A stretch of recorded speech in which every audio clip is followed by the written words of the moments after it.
예루살렘 초대교회는 환난과 비박 속에서도 성령의 역사 속에서 뜨겁게 부흥하고 있었어요. 그런데 그렇게 부흥하는 가운데 교회 내에 문제가 생겨났습니다.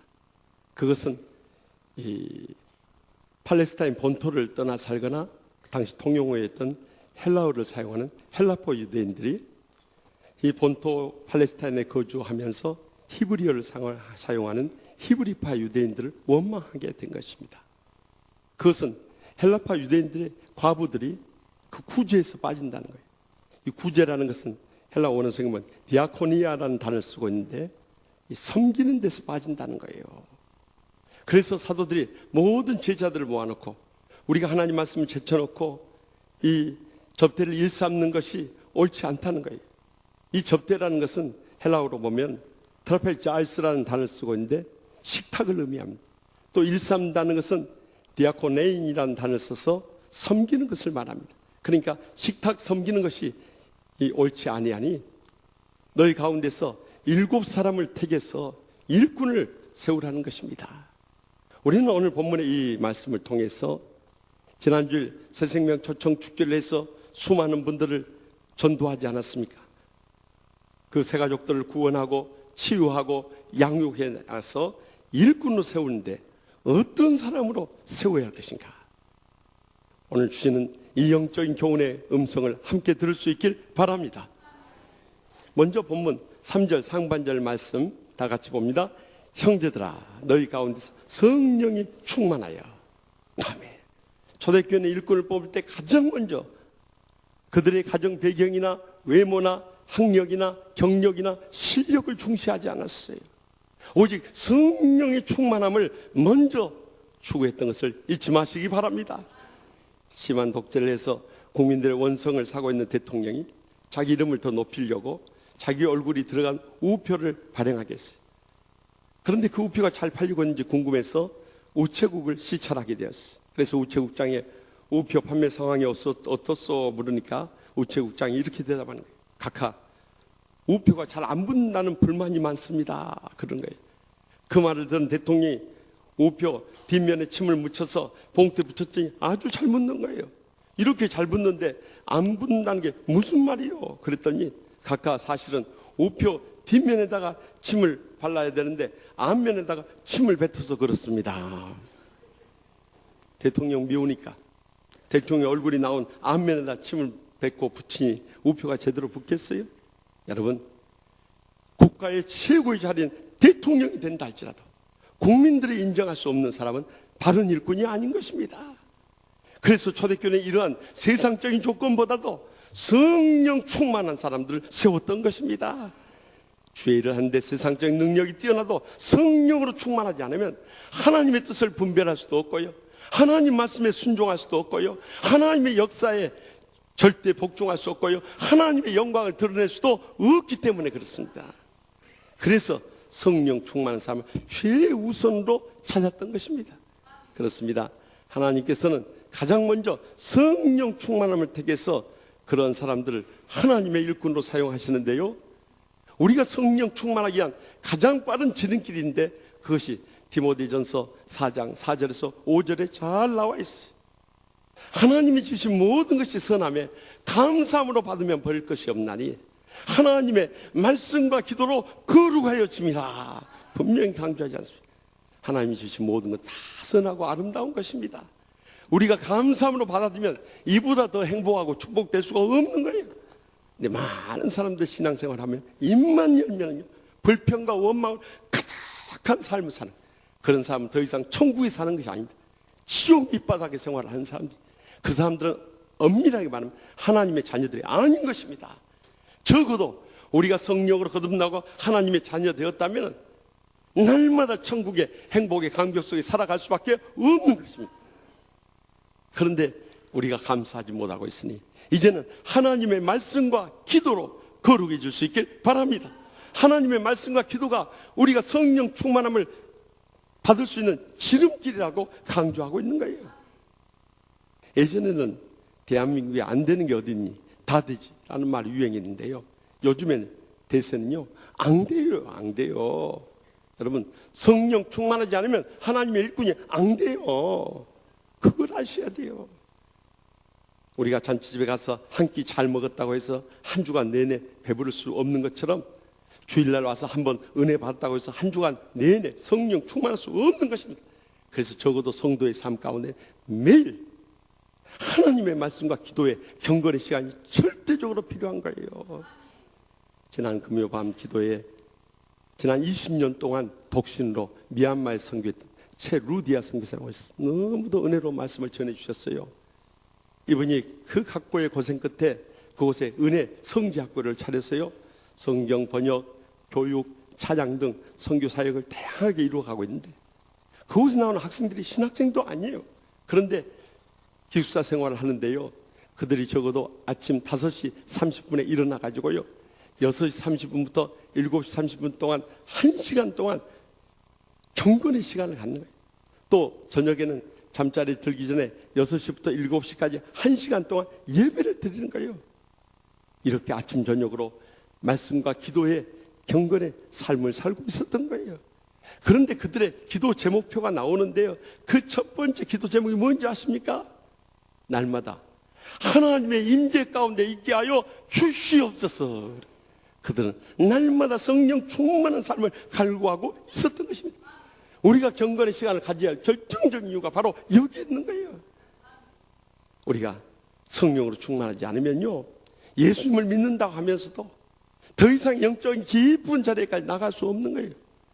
적어도 예수님 구주로 영접할 때 우리의 새 사람으로 거듭나게 되는데, 이 새 사람과 옛 사람이 우리 안에 존재하게 되는 것입니다. 그런데 사탄은 끊임없이 이 옛 사람을 통해서 역사하게 되는 거예요. 그래서 이 옛 사람에 의한 육체의 일은 갈라디아서 5장 19절에서 20절에 보면은요, 원수 맺는 것과 분쟁과 또 시기와 분쟁과 당 짓는 것과 또 분열하는 것, 이런 것들이 전부 사탄이 우리 가운데 역사에서 이루는 육체의 일들입니다. 그런데 그 다음에 갈라디아서 5장 22절에 23절에 보면 오직 성령의 열매는 사랑과 희락과, 다시 말하면 우리의 삶 가운데 기쁨이 넘치는 거예요. 화평과 모든 사람들과 더불어 평화하는 거예요. 그 다음 오래 참과 끝까지 인내하는 것입니다.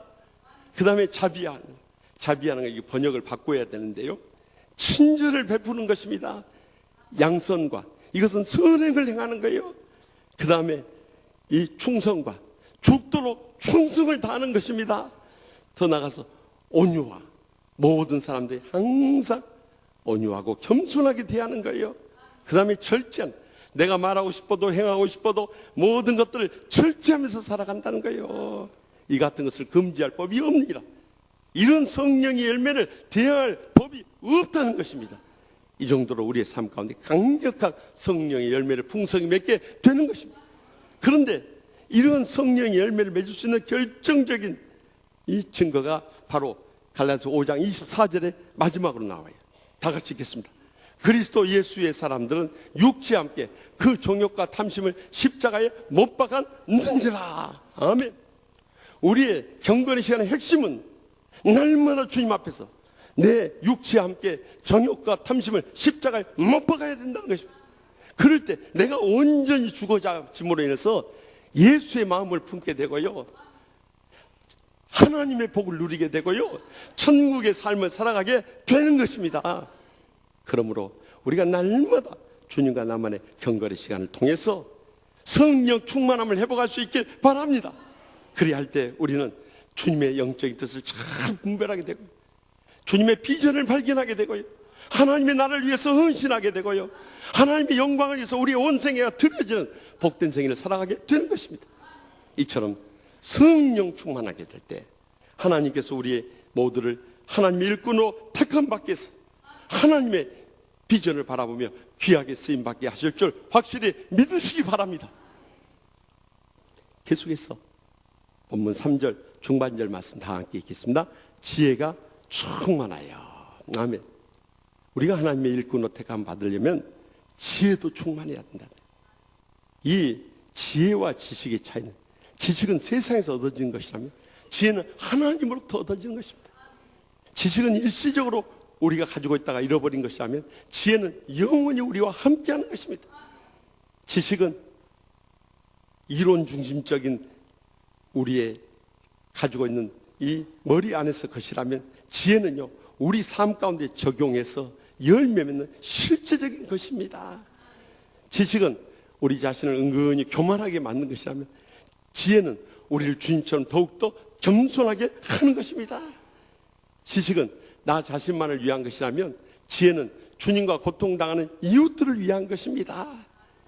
지식이 나 자신의 부귀와 영화를 위한 것이라면 지혜는 하나님의 영광을 위해서 쓰임받게 되는 것입니다. 그래서 하나님의 일꾼이 되려면 세상 지식이 부족하다고 해도 하나님의 지혜를 가지면 되는 것입니다. 그래서 살아가면서 삶의 순간순간마다 올바른 이해와 판단과 결단을 할 수 있는 것입니다.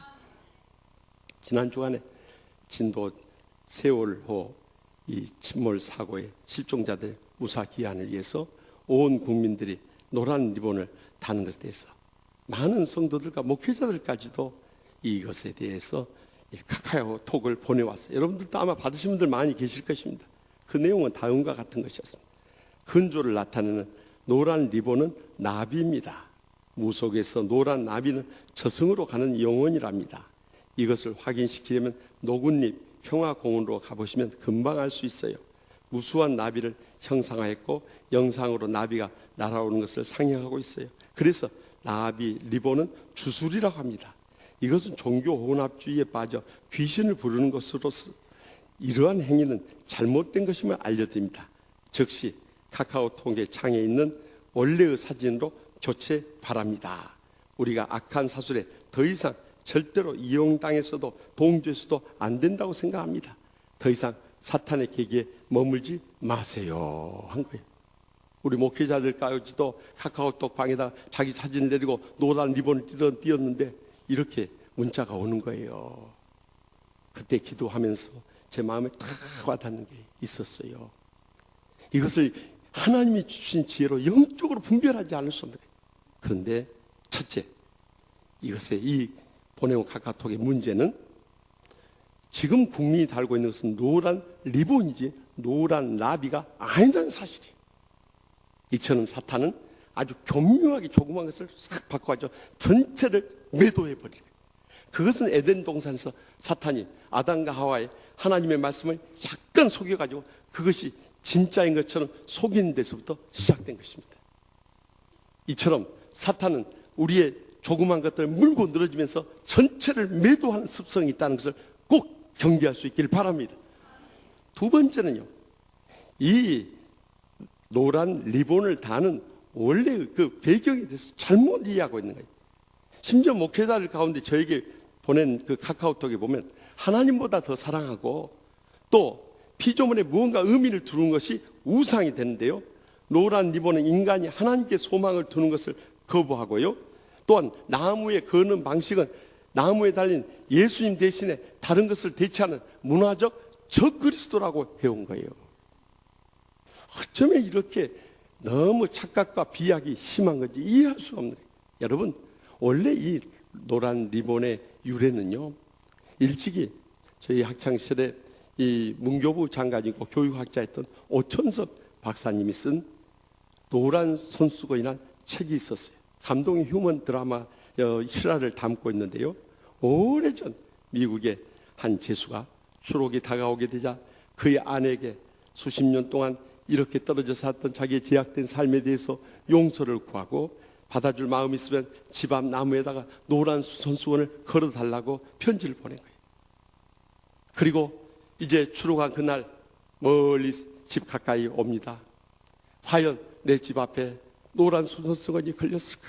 걸려있다면 아내가 나를 용서하고 받아주겠다는 것인데, 만약 걸리지 않는다면 나는 그토록 꿈에도 그리던 이제 가정에 돌아갈 수 없구나 하면서 긴장하는 가운데 그 집 가까이 왔을 때 바라보니까 그 집 나무 앞에 노란 손수건 한 개만 걸려있는 거죠. 나무 가지마다 노란 손수건이 가득 걸려있었던 거예요. 아내의 사랑과 용서의 마음을 읽을 수 있었던 것이죠. 바로 그런 감동적인 데서 이 이야기가 시작된 거예요. 그래서 미국 사람들은 독립전쟁 때나 제1차 세계대전 때나 제2차 세계대전 때나 사랑하는 아버지나 남편이나 아들들이 전쟁터에 나가서 어떻게 된지 생사를 알 길 없어서 그들이 무사 귀환하기를 바라는 마음으로 그들의 집 나무 앞에 노란 손수건 매는 것이 하나의 전통처럼 내려오게 됐어요. 그래서 이번에 우리는 세월호의 그 실종자 유가족들이, 그 사랑하는 가족들이 돌아오기를 간절히 바라는 마음으로 슬픔과 낙심 가운데 빠진데, 그들을 위로하는 뜻으로 이 노란 리본을 단 것이지 거기에 어떻게 우상의 의미가 담길 수 있겠냐는 거예요. 이것은 더 나아가서 결과적으로 사탄이 녹이는 계략이 뭔지 아십니까? 온 국민들이 하나 되어서 이 슬픔을 나누며 애로하면서 주님께서 로마서 12장 15절에 말씀하셨듯이 즐거워하는 자들과 함께 즐거워하고 우는 자들과 함께 울라는 하나님 말씀을 정면으로 뒤엎어가지고 찬물을 끼얹으려는 사탄의 교활한 계략이라는 것을 영적인 눈으로 분명히 분별할 수 있길 바랍니다. 여러분, 그렇기 때문에 에베소 5장 15절에서 16절에 보면 그런즉 너희가 어떻게 행할지를 자세히 주의하여 지혜 없는 자가 차지 말고 오직 지혜 있는 자가 차여 세월을 아끼라. 여기 세월을 아끼라는 말은 더 정확하게 표현, make the most of every opportunity. 다시 말해, 하나님께서 주신 모든 기회를 가장 잘 활용하라는 것입니다. 왜냐하면 때가 핫하기 때문이다. 말세의 마지막 때가 되었어. 이 세상은 말할 것도 없고 교회 안에 사탄이 얼마나 끊임없이 역사하는지 영의 눈을 밝히 뜨고 하나님의 지혜를 구하면서 이것을 대처해 나가지 않으면 안 된다는 거예요. 그렇다면 우리가 어떻게 하나님의 지혜를 얻을 수 있느냐는 것입니다. 저희 아버지는 어렸을 때 소학교밖에 나오지 못한, 참 세상적으로 보면 무지하신 분입니다.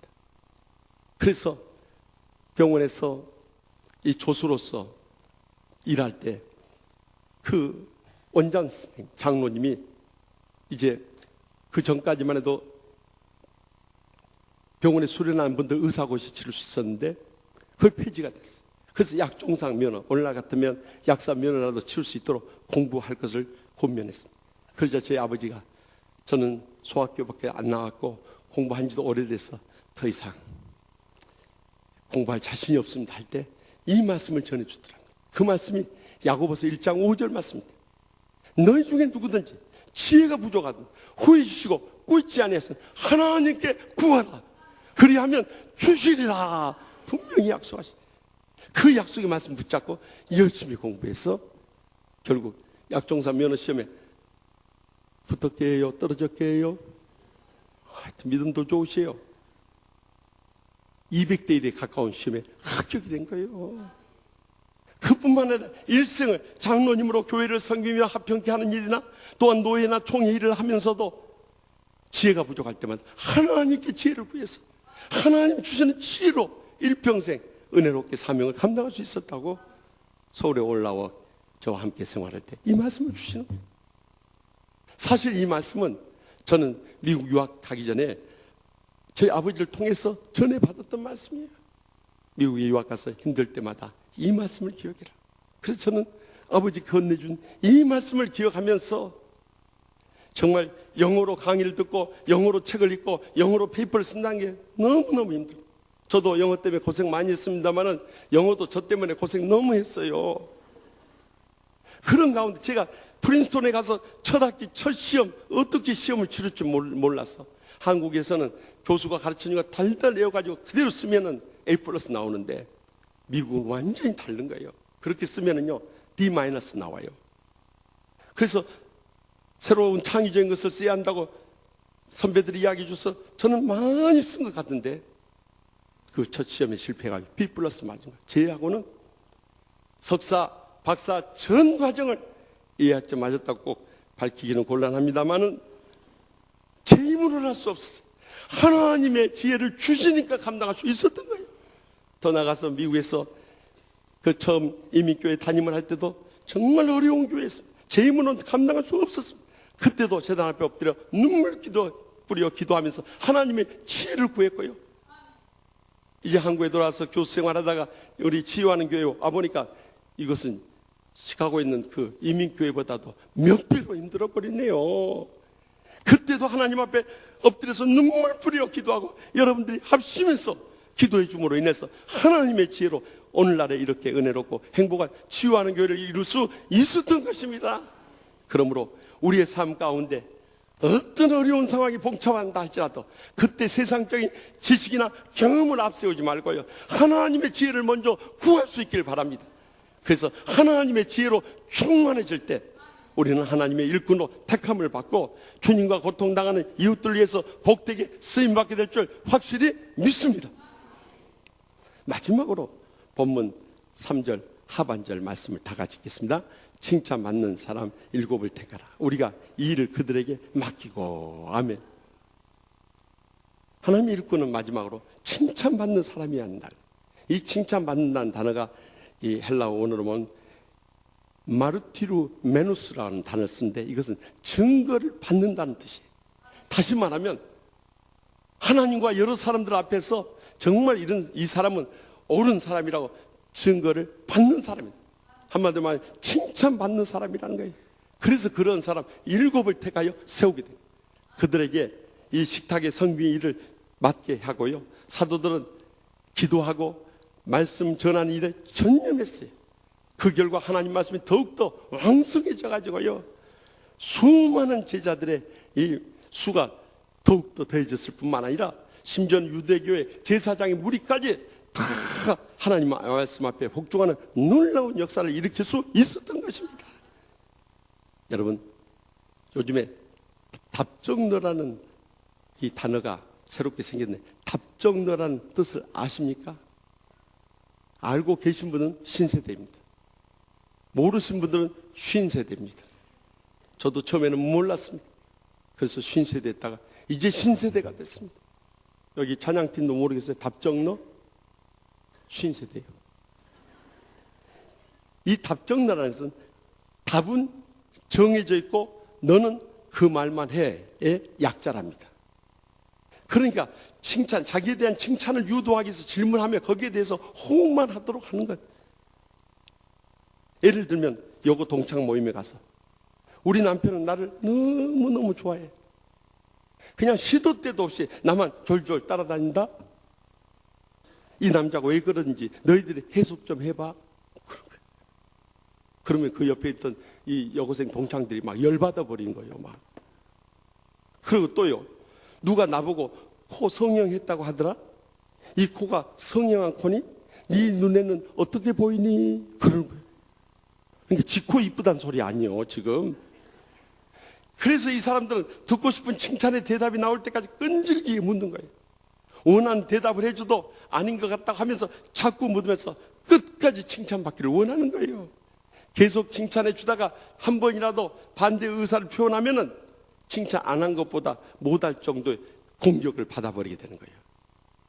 여기 계신 남편 여러분, 가정이 평안하고 오늘 밤에 편히 주무시려면요, 가끔 부인이 하는 말 가운데 여보 나 요즘에 살 좀 찐 것 같지? 그럴 때 절대 그걸 몸매라고 내미니 창피해서 못 사겠다, 살 좀 빼라, 이것은 자기 무덤을 파는 거예요. 사마귀는 지름길이요. 그때 이렇게 대답해. 무슨 소리야? 당신같이 처녀 때 날씬한 몸매를 유지하는 여자가 있으면 나와보라고 그래. 그것이 뭔 처녀 때의 몸매입니까? 그래도 그렇게 해야 합니다. 그리고 나서 속이 좀 울렁거리면 생강을 씹으세요. 저도 집에서 생강 많이 씹고 있습니다. 여러분, 주위 사람들에게 칭찬받기를 바라지 마시고요, 왜 남들이 나를 인정해주지 않는다고 불평하고 원망하지 마시고요, 칭찬받는 삶을 회복할 수 있기를 바랍니다. 사람들이 가장 싫어하는 사람은요, 자신의 삶에 감동은 주지 못하면서 말만, 입만 열면 불평하고 원망하는 말꾼들 제일 먼저 싫어요. 또 매사에 모든 것 시비를 걸면서 우리 모든 사람들의 다툼을 일으키고 싸움질만 하는 싸움꾼도 싫어하는 거예요. 또 심지어는 이를 방관하고 말리지도 않고 구경만 하는 구경꾼도 싫어하는 거예요.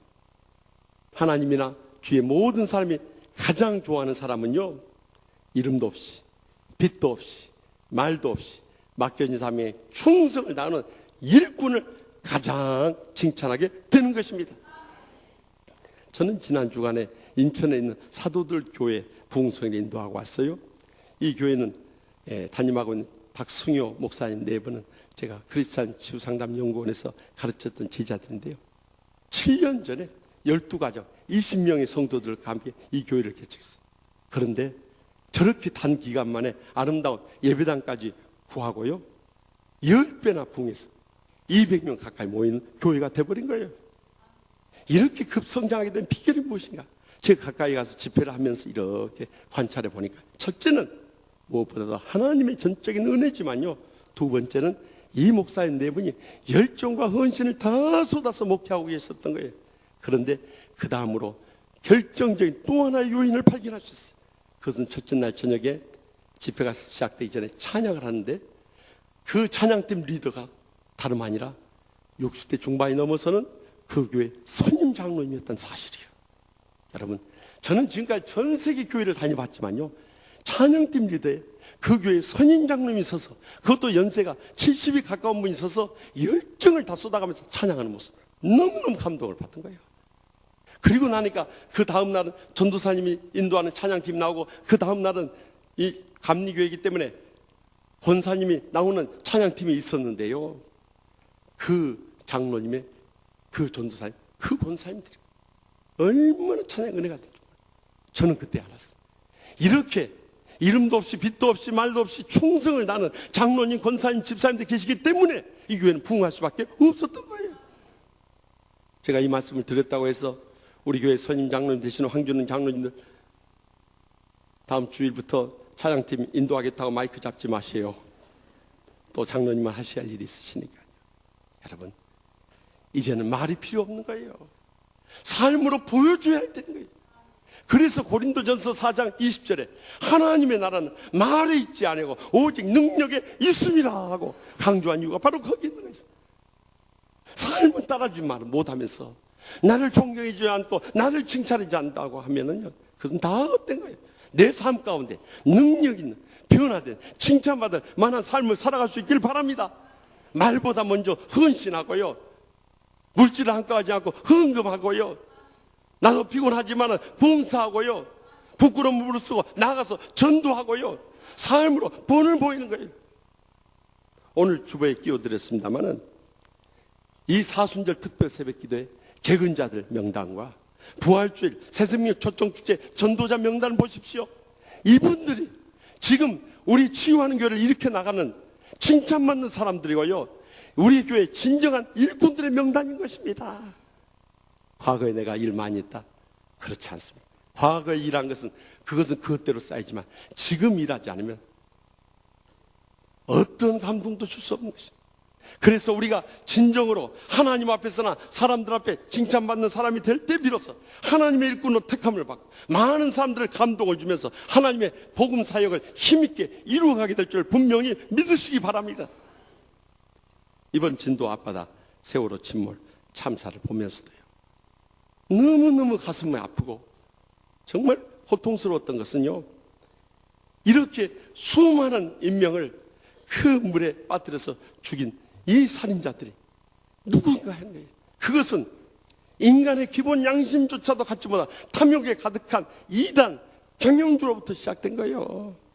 그리고 움직이지 말라, 선실이 안전하다고 거짓 방송하고 선실에 기다렸던 수백 명의 학생들을 버려두고 자신들만 살 길이 찾았던 불의하고 사악한 선장들과 선원들이었던 거예요. 더 나아가서 그렇게 부실을 운영을 해온 해운의 세대에서 관리 감독 소홀하고 위기 상황에 대해서 구조작업에 초기 대응에 실패했던 해양수산부, 해양경찰대, 안전행정부 등 총체적 부실과 무능한 이 정부에 의한 인재임을 어느 누구도 부인할 수 없을 거예요. 우리나라는요, 이 땅에 대통령밖에 없는 거예요. 대통령 눈앞에서만 잘 보이려고, 대통령 명령만 따르려고 정말 수동적으로 모든 것을 따라가니 무슨 일을 할 수 있어요? 더욱이 대통령 없으면 그 앞에서 사진이나 찍고 망언이나 하고 실종자들의 가슴에 피눈물 나는 상처나 주고 있으니 얼마나 안타까운 일이란 말이에요. 그래도 한 가지 위로가 된다면요, 자신의 생업을 다 제쳐놓고 그 한 명이라도 살리기 위해서 자기 자신의 육체를 망가뜨리는 그 모험을 감행하는 민간의 100여 명의 잠수부들, 정말 그들이 눈물겨운 사투를 하면서 시신 하나하나를 인양해 올 때 참 너무 감동적이에요. 더 나가서 그곳에서 자기 자신 다 가정 생업을 제쳐놓고 와서 봉사하는 1000여 명의 자원봉사자들, 그 가운데 조금 전에 영상을 통해서 보여줬습니다마는 하루 벌어서 먹고 살기도 힘든데 안산에서 진도까지, 진도에서 안산까지 무료로 택시 운행하는 착한 다람쥐 택시 운전수들, 정말 그들이 진정한 일꾼들이. 더 나가서 내 자식 잃은 것처럼 그 슬픔의 한배에 동참하여 눈물 뿌려 새벽마다 기도하는 이 땅의 수많은 믿음의 성도들, 그들이 진정한 이 시대의 일꾼들인 것입니다.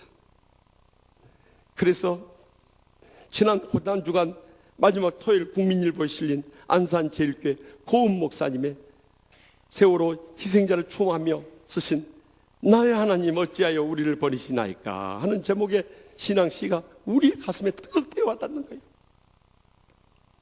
세월호야 세월호야, 그토록 화려함과 강대함을 자랑하더니 설레임과 기대감으로 수학여행의 기쁨을 이기지 못하던 우리의 아들 딸들을 싣고 가던 날, 어찌하여 하필 너의 바다 위에서 자초했느냐.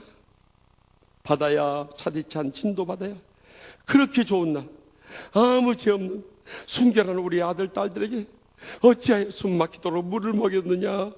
아직 꽃망울 피지도 못했는데. 선장이여, 일부 승무원이여, 침몰 전 남은 시간 목숨 걸고 최선을 다하였다면 대피시키기에 그렇게 모자란 시간이 아닌데 승객은 움직이지 말고 가만히 있으라고 말하고 당신들은 급히 탈출하여 살아 돌아오고 어찌하여 우리 아들 딸들은 가두어 놓았는가. 언니는 왜 구명조끼 안 입고 우리 학생들만 입히나요? 승무원은 맨 마지막이다. 너희들은 빨리 탈출해라. 사명 다하고 자신을 희생한 22살 소녀 가장 승무원, 헛돈 줄 묶어 20명을 구조하고 더 많은 생명 구조 못한 것 가슴치며 저렇게 우는 중년의 탑승객. 교회요, 한국 교회요, 진부와 보수의 무덤에서 나오라. 오만과 편견과 안일과 절망의 늪에서 나오라. 예루살렘 망대가 무너져 18명의 희생됨을 보며 그들이 우리보다 죄가 많아서가 아니다. 너희가 그것을 보고 회개하지 않는다면 그와 같이 되리란 말씀을 어찌 모르는가. 어찌하여 나사로야 나오너라, 요나를 토해내라는 기도의 능력은 역사하지 않았는가. 친구야, 진짜 내가 잘못했다. 용서해라. 사랑한다. 엄마 말을 못할까 봐 미리 말하는 거야. 엄마 사랑해. 물이 들어와요. 물이 선실에 차오른다. 우리 아들 딸들이 죽음 앞에서 이렇게 절규하는데 엄마 아빠들은 오열하며 쓰러지고 기절하고 있는데 하나님, 나 데려가고 내 아들 딸 살려달라고 저렇게 빌도 하는데 엘리 엘리 라마 사박다니, 나의 하나님 나의 하나님 어찌하여 우리 청소년들을 버리시나이까. 생명이여 부활이신 주여, 생존자는 살아 돌아오게 하시고 잠자는 자는 부활로 돌아오게 하소서. 아멘. 사랑하는 성도 여러분, 이렇게 우리 주에서 수많은 영혼들이 죽어가는데 우리는 그 당장에 눈앞에 그 하찮은 내 이익, 내 명예, 내 감정에 얽매여서 정작 우리가 감당의 사명은 뒤로 하고 이 육신 세상에 얽매여 살아가고 있으니 이보다 안타깝고 가슴 아픈 일이 어디 있겠냐는 거예요.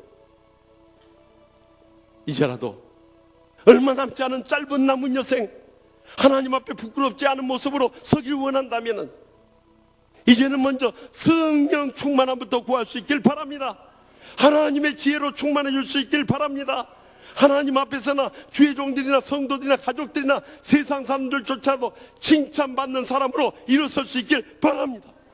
그럴 때 우리가 진정한 하나님의 일꾼이 되어서 하나님의 나라를 위해서, 하나님의 비전을 바라보며 하나님의 영광을 위해서 복되게 쓰임받는 인생이 모두 다 될 줄 확실히 믿습니다.